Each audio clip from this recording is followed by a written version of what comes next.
After months of negotiations, today we'll learn what lawmakers plan to do to improve our infrastructure. A bipartisan group of senators is expected to finalize a new bill this week. It's expected to cost $1.2 trillion, although the exact details of what it will include have not been revealed yet.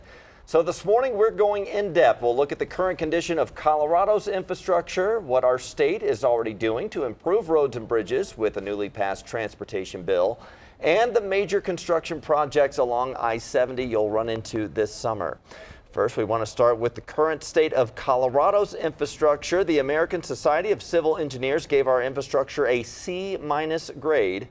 As we take a closer look at that report, our highest grades were for airports and rail. The group says Colorado's runways are well maintained. Rail service is largely meeting standards. Schools and levees, however, need major improvement. They had the lowest grades with D+. The report highlights big funding gaps for school districts, and it says a quarter of our levees, which protect homes from flooding, are in unacceptable condition. So considering all of these low grades, which much needed repairs will come first with this federal funding. Denver 7's Eric Luford joins us live near I-70 in Wheat Ridge. And Eric, roads like the one you're standing on are a top priority.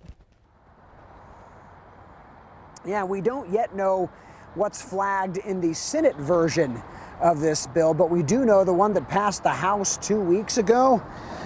This is pretty big, sets aside tens of millions of dollars for projects that really will make a difference in the metro area, and that includes right here at Wadsworth and I-70, a big widening project near the highway, all to make it easier to get on the interstate. The $715 billion bill includes money for a number of local projects. Let's take a look. Another one of them, the 16th Street Mall Reconstruction Program. $6.5 million set aside for that, all to fix aging infrastructure there and making the overall experience for visitors better. Another project, the Central Corridor Rail Replacement. That's a biggie, nearly $8 million to update miles of old RTD track and safety equipment along the lines. A third project I wanted to mention as well, the continued expansion of Gun Club Road that is east of Denver. Man, growth out there is rapid, and Gun Club is just a 2-lane road, and it's really in bad need of an upgrade. Now, the biggest question about all of these infrastructure plans locally and beyond, where are we going to get that money? Well, Washington is perhaps talking about reallocating some COVID money, or perhaps increasing tax enforcement for people who haven't paid. You talk to a lot of Republicans, though, and they say the money just isn't there. I'm Eric Luford, Denver Senate. That's the big sticking point. Thank you, Eric. I had a chance to talk to Colorado's senior Senator Michael Bennet about the national infrastructure bill. He says it needs to pass if we want to compete with other advanced countries. We still have the newest airport that's been built in the country, and I'm proud of DIA, but it was built more than 25 years ago. The Chinese are building airports, almost every day. What do you feel like needs to be done to help protect the environment right now? I've got a bill that would spend $60 billion doing forest mitigation and watershed protection, and I think a big piece of that is going to be included in Joe Biden's infrastructure bill. That will mean millions of jobs for the Rocky Mountain West, and it's going to mean that we're actually doing the mitigation and the watershed protection. It costs us $50,000 an acre to fight a fire, costs us $1,500 an acre if we do the mitigation up front, and we create jobs. Bennet also hopes the final infrastructure deal will invest in watershed protection, plug orphan oil wells, reclaim old mines, and create a new civilian conservation corps to improve public lands.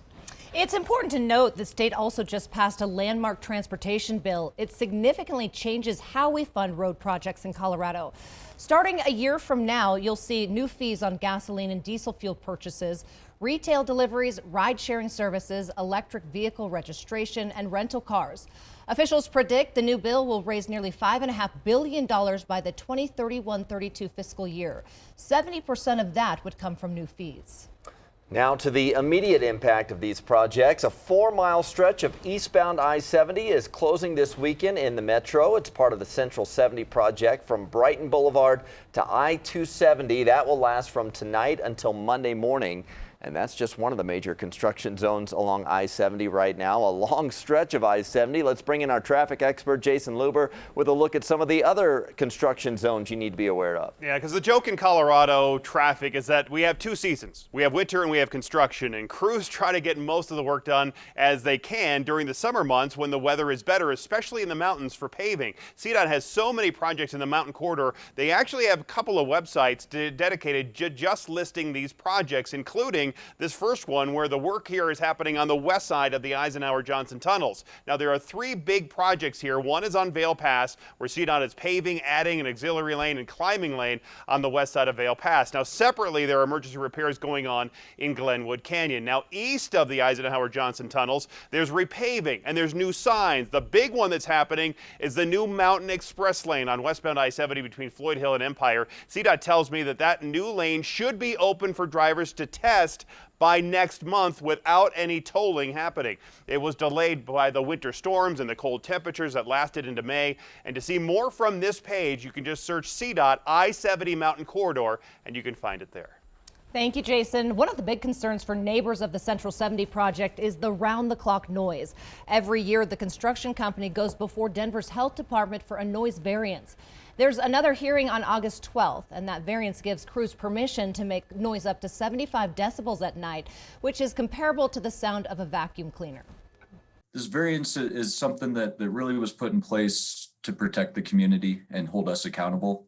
I do think over the past 3.5 years, we've really shown the community our responsiveness to their concerns if they have any. There's a 24-hour noise complaint hotline. If someone complains, the construction team has 30 minutes to find the source of the noise and fix it. Officials say the noise is often not coming from the construction team. You can make comments about noise to be included in the health department's report. That first deadline is tonight at 5. So what's next for the Central 70 project? Well, the section between Quebec and Chambers is mostly complete. The middle section between Colorado and Quebec should be mostly done by the end of September. That leaves the western 2 miles between Brighton and Colorado Boulevard. The viaduct demolition should be finished in September. Crews will then start building the second tunnel. The entire project is scheduled to be finished in the next 17 months.